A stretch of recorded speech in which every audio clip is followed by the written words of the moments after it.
Hey everybody, welcome back to another episode of #Fempire. Let me ask you, what happens when your career stops feeling aligned with who you are? It's a tough place to be in, and if you've ever thought about making a change, you know it can be terrifying too. Today, I'm excited to share a powerful conversation, part 2, with Esther Saehyun Lee, a nonprofit leader who made the leap into entrepreneurship by launching her own consulting firm, Elevate Philanthropy Consulting. Esther built her business around her core values of justice, equity, authenticity, and community.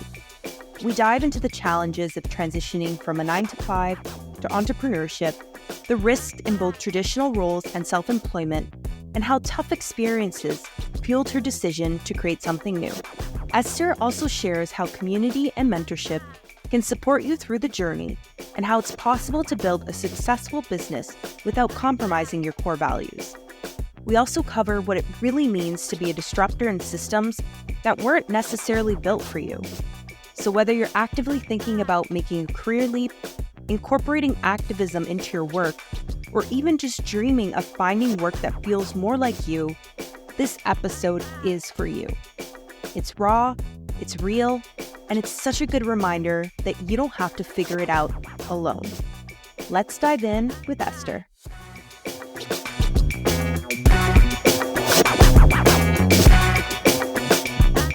You have started your own business in consulting.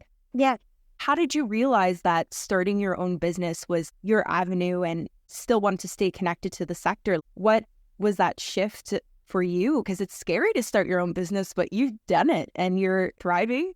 Yeah, it's a great question. I think for me, the idea of when I went through the experience of enduring racism and harm, I couldn't take the idea of doing that again at another organization. When I was looking at jobs, I actually got really scared because actually the more vocal and values aligned they seemed, I was like, what if this happens again where at first it was great leadership, at first it was a great work environment, and then there was a leadership change or there was a staffing change, and then it just all fell apart so quickly. And I realized there's no way I could predict that. I couldn't know if my manager was going to be maybe good for the first 3 months and then turn out that we're not values aligned. And I didn't know what indicators to look for. And my friend, actually, Maria Rio, she was the one that said, just join me, we'll share clients together, and if it all goes terribly, we'll just both find another job. And I think that was exactly what I needed to hear, which is, if it all goes terribly, I'll just go back and find another job. And yeah, that was really it. But starting my consultancy, standing on my own 2 feet, again, all of it's terrifying all the time. But that actually kind of fits with everything I do, really, which is kind of just forging ahead and just making sure fear is not the prime motivator. But I had this moment the other day where I was like, all the clients that I've signed on to Elevate have been women of color, executive directors with organizations oriented towards justice. And that was kind of a moment of affirmation and reassurance that, like, this is the kind of work I want to do, and I'm doing it. And I'm doing it with people that are aligned with me and my values. And that's been really amazing. The work of entrepreneurship and consulting and, all of the things that are involved in this is always terrifying to me. But these moments or glimmers, they kind of show me what's possible in a nonprofit career. Like when I came in, every single woman of color still has a horror story about working in nonprofit. And I'm not saying that consulting is like the panacea to everything, but I think for me at least, and in this moment in my life, it's given me the distance and autonomy to be able to reimagine what a career in this space can look like, where I'm more in control and I'm able to be vocal about my values and have people find me for that instead of being told that it's just a risk and that this will actually hurt my career. I won't listen to the haters. It's yeah, exactly. Look, it's paying off. Like I can imagine it's stressful, but you're doing it for yourself. You're doing it for the good, and you're your own boss. And I've also dabbled into the entrepreneurial space before starting my podcast.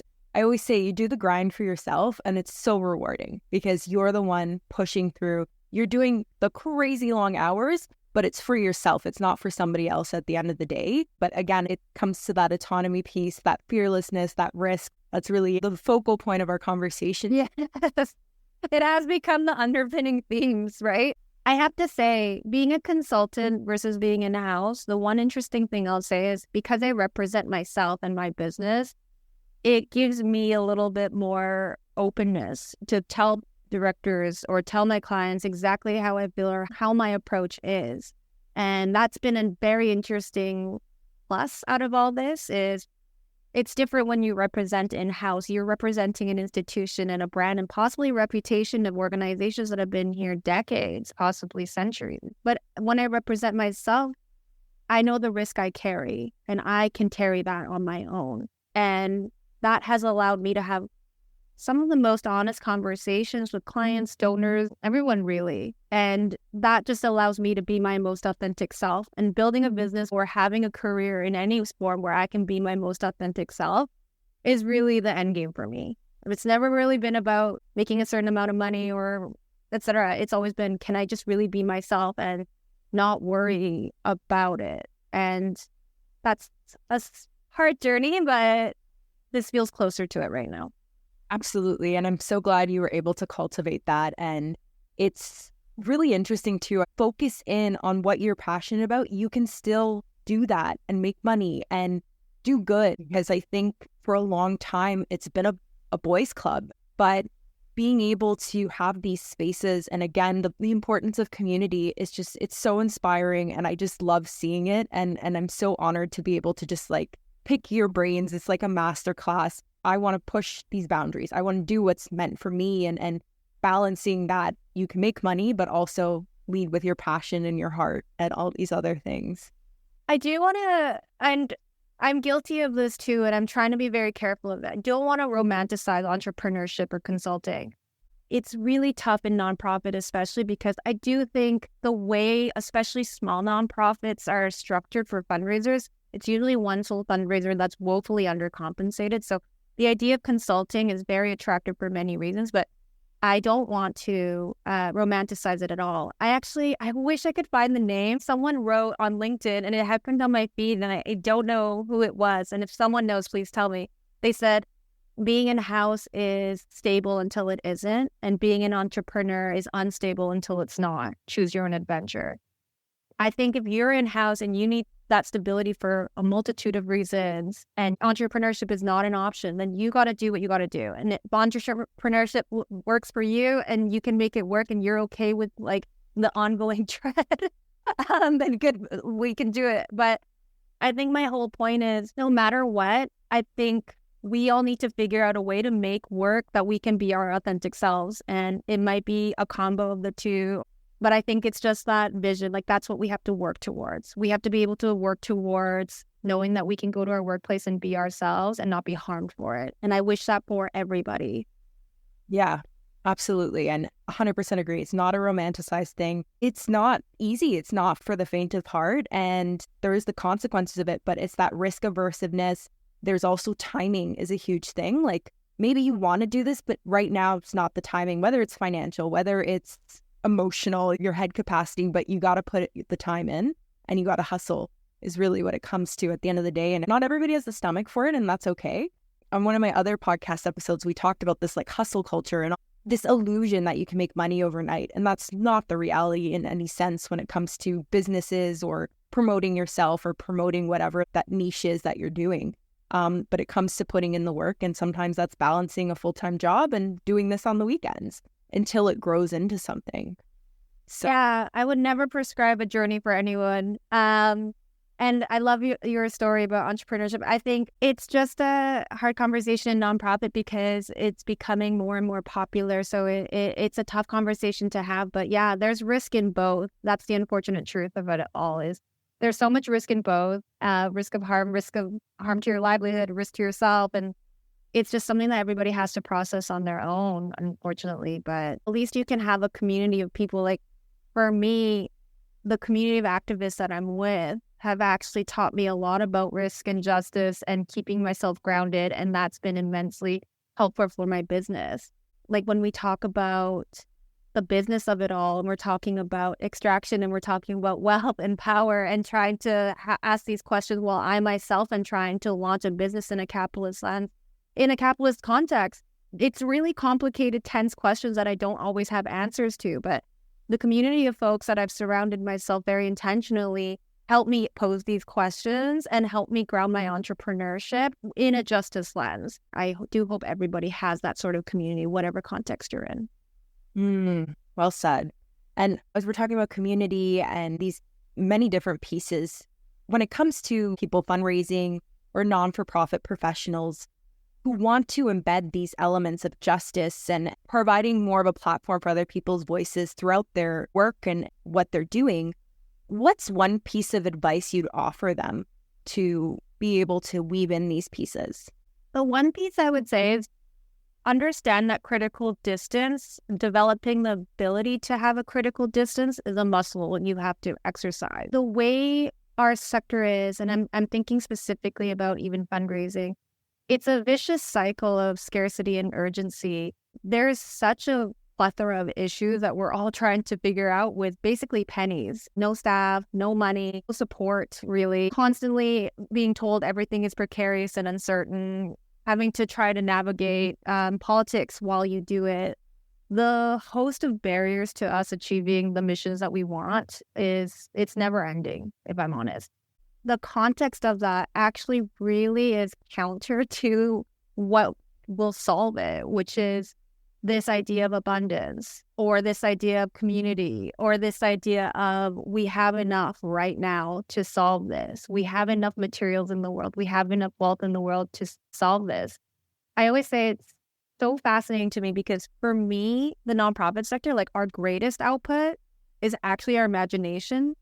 I never met more innovative, creative folks who also are grounded towards building like a world that actually takes care of each other than in the nonprofit sector. But we don't cultivate that imagination at all. We're always under the gun to make a certain amount of money, serve an amount of people, make sure our funders are good, our donors are good.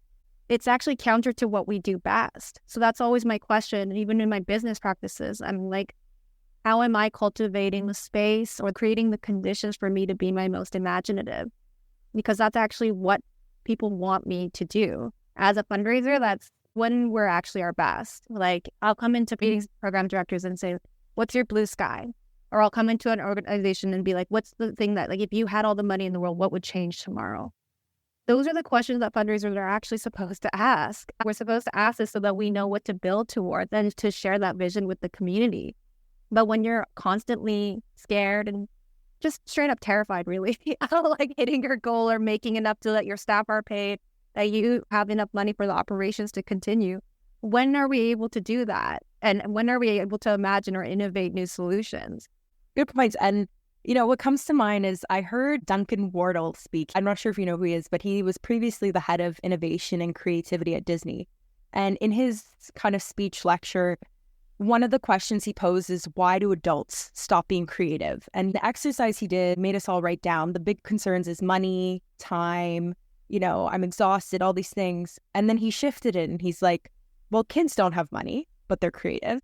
Like such a wild piece. And he went even further to say, he went into some slums in India and they had a mission where they had to create light without any electricity. And he talks about how the innovation in slums, like using these excuses that time, money, education, all these pieces are thrown out when you look at children or people who are impoverished, who have to make ends meet. And they were able to make light through, he was mentioning an empty plastic water bottle, and they filled the whole light of the space that they were staying in. And it comes to, again, I think pushing yourself, doing that fearlessness. And it's really interesting when we feel like there's sometimes barriers when it comes to the workplace. We can't be creative or we can't be innovative. On that note, what inspires you and what helps you stay creative and innovative? Is it your network? Is it constantly learning and seeking new opportunities? I'm just curious on that on a personal level. What inspires you to stay creative and innovative? Well, first thing I want to reference is a resource for rest, actually. When we talk about creativity, this is actually really important. Your cup needs to be full. And there's two seminal resources I would recommend. One is Trisha Hersey's Rest is Resistance, but the other one actually deals directly with creativity. It's a book called Sacred Rest. It's by a doctor, and both of these are Black women. Black women know how to fight systems and change systems. And I think these books really reflect that. Dr. Sandra Dalton Smith, she talks about creative rest as in being in nature. As that you just go outside and are connecting basically. And she said that's key to being creative. So that's actually something I'm trying to actually action more. But in terms of creativity, I love reading about nonprofit work and sector. And sometimes that can actually consume most of my day, but I try not to as well. I look for creativity in other sources or just give my brain a little bit of a rest and reprieve so that I can come back to it and look at it in a more focused lens. Also, reading anything with fiction, fiction books, movies, television, all of it's really helpful. But really the nature piece, I think, especially in this world of sensory overload, that's actually been the most important thing for me to actually think about writing. When I'm writing, especially if I have some sort of an idea, I actually try and change location, make sure I try and walk through some sort of nature scene, which is hard in Toronto. To get there, because that actually replenishes me and helps me shift my focus to what I want to talk about. For me, my writing usually is about looking at the systems or the sector at a distance. So for me, that's what I try and practice first. I try and get out of my usual work mode and take off my fundraising hat and just actually think about what's the kind of world I want to live in, because that's really the vision that all my work is geared towards. I love that. And it's so important. And I think I'm going to pick out a lot of those pieces as well. I'm also one to just like go and take a walk and like, let me process this. And so hard because we are constantly plugged in. Like, yeah. Then, your phone's dying and you're plugged into the wall. You have your phone on you all times. And then you got this bombardment of social media that's like super depressing these days. Like it's just negativity. And finding those little pieces of peacefulness and groundingness and mindfulness is really, I think, important. And I'm trying to incorporate that more into my life. So it's really, really interesting to hear the different techniques you're using. And as we're talking about the fundraising sector and space and you're doing different pieces to learn about it, but how have you seen the space evolve over the last few years? And as you mentioned, a lot more people are coming into this space. It's becoming more of a popularized piece. Is there anything, new or exciting that's catching your eye in how people are navigating the fundraising and nonprofit space, especially with all these complexities we talked about with political and these economic landscapes? I think one of the most exciting things for me is seeing the next generation of fundraisers come in, where this question of, for example, community-centric fundraising, this movement to center BIPOC folks in the nonprofit sector, that's less and less radical. And that's exactly what I want to see. Like, I think when that came out to the scene, it was so contentious. There was so much debate about it. But now, and it still ruffles feathers, but at the same time, that's the trend I'm seeing, where it's kind of a given that you'll see something about CCF at a national conference. You'll see big companies be curious about it and host webinars about it. And that's the trend I want to see, is that fundraising and justice is not a question of it'd be nice to have justice orientation, or it'd be nice to think about the systemic issues apparent in this sector. It's kind of a given. That's the trend I hope to see continue. I like that. And so I want to pick out a point there. You said ruffle feathers. You did an Instagram live on what does it mean to be a disruptor in an institution. So I want to dive into that. What does being a disruptor mean to you? And when it comes to breaking down institutional barriers, what does it actually take to drive that real change? Being a disruptor, to me, is challenging the status quo. And with the specific context of that Instagram was actually talking about the Association of Fundraising Professionals after we had a public cry for justice about the anti-Black racism within it. And being a disruptor in an institution like that is to say, we don't accept this. We don't accept it, we refuse it, and we will challenge it. And that was actually also from a group of community members, and it was led by Amika Allen, to really say that this open secret of injustice, we won't be quiet about it anymore. And I think being a disruptor in an institution is basically just stating your values. I mean, in that context, it really was just, these are our values and this is what we're going to say about it. I think disrupting institutions, disrupting this type of sector, it really just is to challenge the status quo of it and say, are we going to accept that every woman of color that comes out of this sector is harmed? Are we going to accept that people can just have a great, illustrious career, never for once thinking about whether the work they do is harming anyone? I think it's really just challenging it. That's how it seems to me. It's really as simple and complex as that all at once. I like that. It's simple but complex. It's just like talking about therapy, but like setting boundaries in theory are very easy. Yes, exactly. Them get executed is a whole other complexity of things. Very well said. Be a disruptor, take the risk, fearless. They're not simple just words, but they mean a lot. And I think a lot of people can embody that. And as we're kind of wrapping up here, looking back at your career and your experiences, what advice would you give your younger self just starting out in your career and knowing what you know now? And again, all these experiences you've had, is there anything you wish you'd done differently or something you tell yourself to keep in mind while you're going through this journey? If I look back at my career, and I don't just mean nonprofit, I come from academia, I come from public relations, I come from hospitality, I come from teaching English in Korea. I've had a very strange journey to where I am. But I think the thing I would want to say is stop trying to force yourself to belong in spaces that don't want you, and put that energy into finding the people that see you and want you exactly for who you are. There's been many people in my career that did not try and make me conform to what was maybe the best industry standards at the time or the best way to go about things, and who really saw me in my power and wanted to cultivate that. And I think that's been the most radical thing, is when you do meet people like that who advocate for you, who don't try and change you, who see your authentic self and want to cultivate it instead of hide it or make sure that you feel ashamed for it, or that you will be punished for it, or that it will hurt your career in some way for it. That's been transformative, truly, because that makes me understand what that feels like. And then that gives me the power to give it to someone else. So yeah, stop trying to force yourself to belong anywhere and just find the people that you belong to. I am like literally crying right now. I have these interviews and I'm just like, oh my God, there's good people out there. Because I think we've talked about, like, unfortunately, meet a lot of crappy people that dim your light. Yeah. You know, growing up and going through this journey and it's just so inspiring and like, oh my God, I can't stop here. Belonging is, it's hard, right? Like, I think every single person has, if you say the word belonging, it evokes some sort of memory that can be extremely painful. And like when you talk about like authenticity and when you felt you couldn't be your authentic self and you felt ashamed for it, I think everybody has that experience.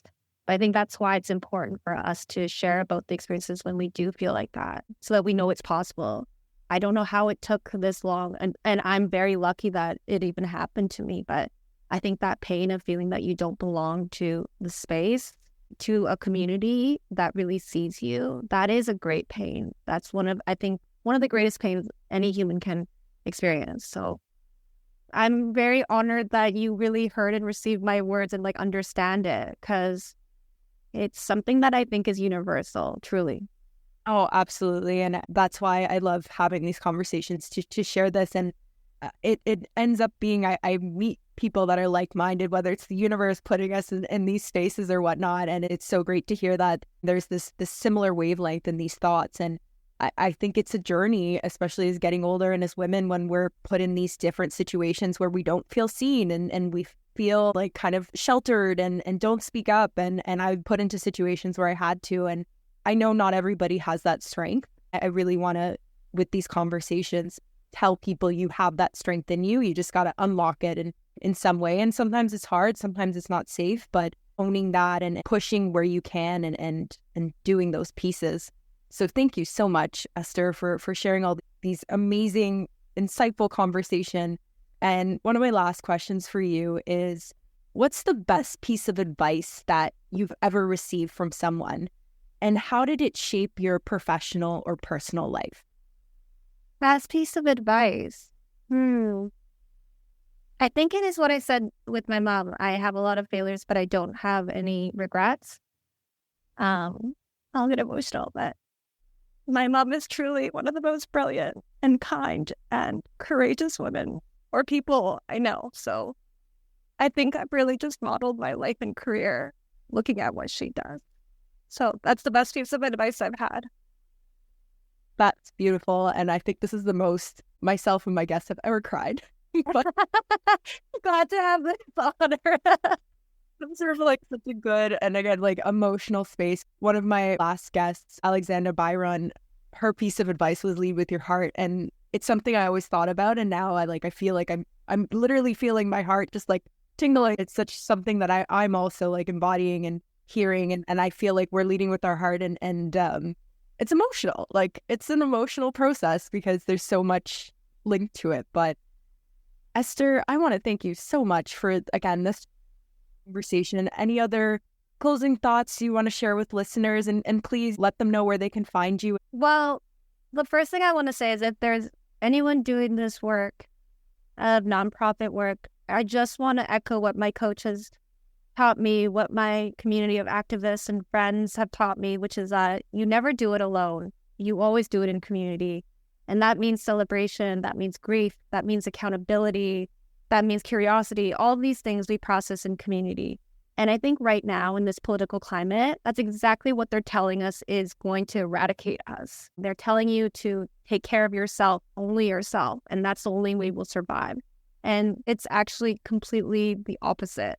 Right now, more than ever, reach out to your community. And I don't just mean community like all your friends and loved ones. I mean, just go and try and purchase for small businesses and strike up a conversation. Use your library. Remember that you are part of a world and community beyond your small circle. And remember that we're fighting for that. The world right now is very scary, to say the least. But especially in nonprofit work, where community as a word is bandied around so often, really lean in and define that for yourself.